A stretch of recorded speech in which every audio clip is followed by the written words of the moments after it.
Boa noite, amigos. O argumento está no ar. Agora com a experiência de um ex-Covid que passou 15 dias no hospital. E hoje, para lembrar desse momento de retorno, eu resolvi convidar a equipe paraense, jovem equipe competente do Pará, que me curou em um hospital paraense, e isso me dá um orgulho muito grande. Eu tive convite, tive oportunidade de, na hora do sufoco, ir para São Paulo. E por opção própria, eu permaneci aqui. Durante muito tempo eu brincava que o melhor hospital de Belém era o aeroporto e assim por diante. Isso foi passado. Isso foi brincadeira do passado. Hoje, nós estamos totalmente aparelhados e vamos ter oportunidade de conversar com a equipe do Hospital Porto Dias. Uma equipe jovem, uma equipe competente, uma equipe ligada, principalmente nesta questão da pandemia da Covid-19. Estarão aqui conosco o Diogo Porto Dias, que é diretor clínico do Hospital Porto Dias, Rômulo Nina, diretor técnico do hospital, Roberto Márcio, coordenador da UTI de Covid, e Johnny Nunes, coordenador da fisioterapia. 4 profissionais de alto nível, responsáveis pela coordenação de uma imensa equipe multidisciplinar. Eu nunca tinha dado tanta importância quanto dei agora para técnicos de enfermagem, para enfermeiros e assim por diante. E agora eu acabei conhecendo na própria pele a importância de cada um desses profissionais, passando por nutricionista, passando por fonoaudiologista e assim por diante. É muito importante. Boa noite a todos vocês, muito obrigado por ceder um pouquinho do tempo corrido de vocês, que eu sei, para que a gente possa dividir com o nosso público essas informações extremamente importantes para todos nós. Boa noite.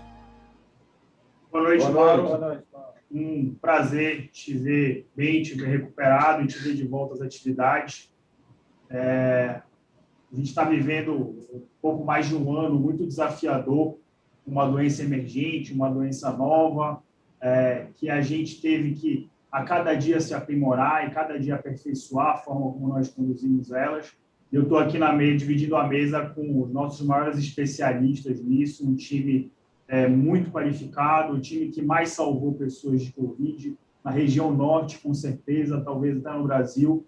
E eu me sinto muito confortável em que esse time aqui seja protagonista nessa conversa, são as pessoas mais qualificadas para falar sobre temas relacionados à Covid. Aproveitando, doutor Diogo, agradecendo a participação de vocês, como é que é o dia a dia de um maestro, de uma grande orquestra profissional que age em cima da tensão, em cima do sufoco permanente? Paulo, a gente tem um time muito grande, são mais de 2.000 profissionais da área da saúde, mais de 500 médicos cadastrados. Então, o nosso trabalho acaba sendo muito voltado em cima de processos de gestão, no cumprimento e na aderência de cada um desses profissionais a esses processos. A gente cria mecanismos de acompanhamento de performance desses processos e também no nível individual de cada um desses profissionais. Na posição que eu estou, a gente acaba tendo que ter uma visão muito estratégica também. Então, você deve estar sabendo, a gente já falou sobre isso, né? Da nossa expansão regional, do nosso objetivo de levar a assistência à saúde com a qualidade que a gente oferece aqui em Belém a municípios do interior do nosso estado, a municípios até mesmo de estados adjacentes. A gente tem um modelo que funciona muito bem numa realidade como a nossa, numa realidade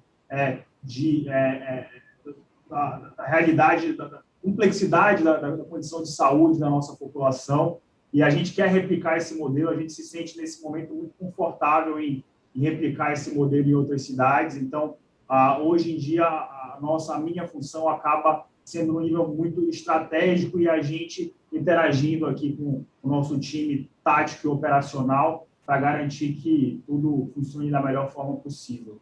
Você deve estar sabendo que a gente recebeu uma premiação, entrou na lista dos top hospitais da América Latina e isso é algo que nos deixa ainda mais animados, ainda mais entusiasmados em levar esse selo de qualidade para esses municípios que a gente está falando. Diogo, em função do bombardeio de noticiário em torno da Covid, que todos nós recebemos durante um ano, hoje não deve ser fácil lidar com a família que está muito bem informada, bem ou mal informada, mas se acha informada. Os próprios pacientes têm muita informação. Como é que é lidar, como é que é administrar uma situação como essa, em que há interferência permanente da família? Isso é bom ou é ruim? Há interferência permanente de vários médicos que durante um ano atuaram de alguma forma para evitar a questão da Covid. E quando chega no hospital, como é que é esse impacto? Em gestão em saúde, um conceito muito em voga é de envolver a família e o halo que tem em torno do paciente no cuidado daquele paciente, especialmente em condições crônicas. Mas quando a gente fala de uma condição emergente, como o Covid, a gente tem que tomar muito cuidado e tem que realmente zelar por um canal de comunicação efetivo com essa família e com esse paciente, baseado em protocolos institucionais, baseado em construir uma relação médico-paciente, família bastante estruturada, bastante voltada em profissionais de referência, profissionais experientes nesse tipo de comunicação. E a gente tem aqui nessa mesa, talvez, os maiores exemplares disso na nossa cidade, na nossa região. Foram muito hábeis em se comunicar com a família, foram muito hábeis em se comunicar com o paciente, transmitir a segurança, o conforto que é necessário e que ainda se torna ainda mais complexo diante de uma condição emergente como o Covid, em que a gente precisou, às vezes, a tomar decisões duras a respeito de demandas que chegam desses pacientes sobre introduzir ou não procedimentos, sobre introduzir ou não opiniões de outros médicos. A gente precisa canalizar a energia para tomar condutas organizadas e assertivas e evitar que eventuais conflitos de ideia, de opinião a respeito de um caminho ou de outro interfiram para o mal na condução desse paciente. E tudo isso baseado, na medida do possível, em protocolos que a gente foi construindo e refinando ao longo desse ano, através de diversas reuniões clínicas. Agora mesmo, acabamos de sair de uma reunião clínica como essa, um painel multidisciplinar em que vários especialistas contribuem e a gente sai com um plano de organizar aquelas informações para cada um deles validar, para cada um deles dar o seu de acordo com aquilo que a gente conversou extensivamente por várias horas, sobre como melhor conduzir os pacientes que estão sob nossa responsabilidade. Então, como melhor executar a nossa função, a nossa responsabilidade diante do paciente individualmente, diante do entorno dele, diante da sociedade como um todo. Dr. Rômulo Nina, diretor técnico do Hospital Porto Dias, e a única memória que eu tenho de todo o meu episódio é justamente ele me acordando após a extubação, dizendo: olha nos meus olhos, não temos mais Covid. O resto eu não lembro de mais nada, eu tenho pequenos flashes e dou graças a Deus de não lembrar. O que é mais recomendável? No meu caso, por exemplo, eu não lembro de nada, eu não fui avisado de nada, eu só lembro chegando no hospital e depois acordando da extubação. Para mim, se perguntar como paciente, eu adorei ficar sedado. Eu não fiquei sabendo de nada. Eu lembro que eu entrevistei aqui o Dr. Wip e ele disse que tinha 3 momentos gravíssimos, ou melhor, 4. O primeiro, quando você é avisado que tem que ser internado. O segundo, quando você é avisado que tem que ir para a UTI. E o terceiro, a palavra intubação. Eu não lembro de nada, nem do momento em que disseram: olha, tens que ser internado, tens que ir para cá, para ali, para acolá. Então, eu dou graças a Deus de não ter sabido de nada. Na sua experiência, é melhor que o paciente saiba ou não? Mauro, essa situação que você passou, lógico, ela reflete o grau de fragilidade com que os doentes chegam para nós, né? E esse grau de fragilidade pode ser explicado não só pela doença, né, mas como pelas coisas que ela repercute, com relação à oxigenação, medicamentos que são feitos. Então, elas promovem essa perda de memória, se assim posso dizer, mas, substancialmente, a gente acaba, sim, informando para o paciente e para a família todos os passos e todas essas notícias que você falou aí. No seu caso, especificamente, né, nós acordamos que a abordagem de sua intubação, por exemplo, ia ser de uma maneira muito rápida e a sua família estava orientada de que ia acontecer e como ia acontecer. O grau de fragilidade com que você se encontrava permitia apenas que a gente atuasse, mas, obviamente, é de boa prática a comunicação de todos os passos do tratamento para o familiar, que aí você tinha seus filhos muito próximos naquele momento, e a gente, obviamente, teve a oportunidade de falar para eles de todas as etapas. Mas não para o paciente. Muitas das vezes, Mauro, o paciente está consciente e a gente, sim, precisa falar para ele o que vai acontecer com ele. A gente usa algumas medicações que elas promovem a amnésia, né? Então, na utilização dessas medicações, aquele fato que foi dito ao paciente, ele pode realmente esquecer. Por isso que tem a família ali do lado, sempre assumindo a comunicação e a gente, obviamente, reportando a eles todos os passos do tratamento. Doutor Roberto Márcio, coordenar uma UTI de Covid. O movimento 24 horas, eu tive oportunidades entre dormidas e acordadas de observar todo esse processo. Não é nada fácil, mas o senhor, além de intensivista, também é cardiologista. E a gente sabe que a Covid ataca logo músculos. Eu mesmo, logo depois que saí, tive dificuldade de andar. Hoje já se passaram 10 dias, eu estou andando bem, sem problema, até correndo. Qual é o efeito imediato da Covid no coração? Antes de mais nada, boa tarde, boa noite. É uma satisfação conversar com você, vê-lo bem. Mando uma lembrança para o seu filho, Matheus, que esteve muito próximo a nós durante a sua luta. Nós nos comunicávamos várias vezes ao dia. E é um amigo de família que você tem também, o Mauro, o doutor Mauro, anestesista. Foram incansáveis em acompanhá-lo, em avaliá-lo à distância, com relação ao acometimento cardíaco da Covid. A gente sabe que o vírus ele tem um fator de aumentar a coagulação do sangue. Ele é um vírus que produz, ele é protrombótico, ele induz a formação de trombos, e isso afeta aí a questão das artérias, a irrigação sanguínea do coração, propriamente dito, mas também de outros órgãos, principalmente o cérebro, rins, intestino. E também tem se observado que o vírus ele tem um tropismo pelo sistema de condução cardíaca, isso induzindo a formação de circuitos de arritmia, com alguns graus de bloqueio. Então, todo paciente tem se recomendado que todo paciente portador de coronavírus seja avaliado para as doenças cardiovasculares, para a doença cardíaca, tanto no momento da doença aguda quanto a posteriori.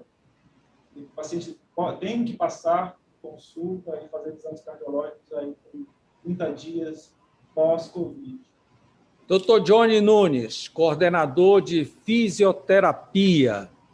Eu sempre fui um fã da fisioterapia, graças a Deus. Há 15 anos faço pilates, então não estranhei absolutamente nada.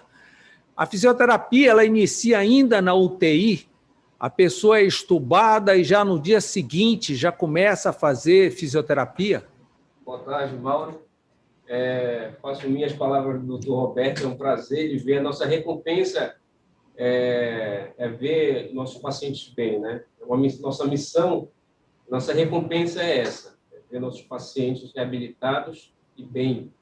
Na verdade, a fisioterapia ela atua desde o momento da intubação, né, durante a avaliação ventilatória do paciente, a extubação até a reabilitação e alta hospitalar e após a alta hospitalar, né, na deshospitalização. A atuação dela ela é fundamental quando o paciente está entubado, junto com a equipe médica, no manejo ventilatório, né, para a gente proteger o pulmão do paciente da melhor forma possível e visando a extubação. Quando a gente faz a extubação do paciente, a gente precisa trabalhar essa musculatura, como você falou, não só a musculatura cardíaca, mas a musculatura esquelética, a musculatura respiratória, a gente precisa reabilitar, né? Devido a toda essa parte de sedação, a parte medicamentosa, a gente perde muita fibra muscular. Então, a gente precisa trabalhar muito a parte respiratória, né, intra-hospitalar, mas também a parte musculoesquelética.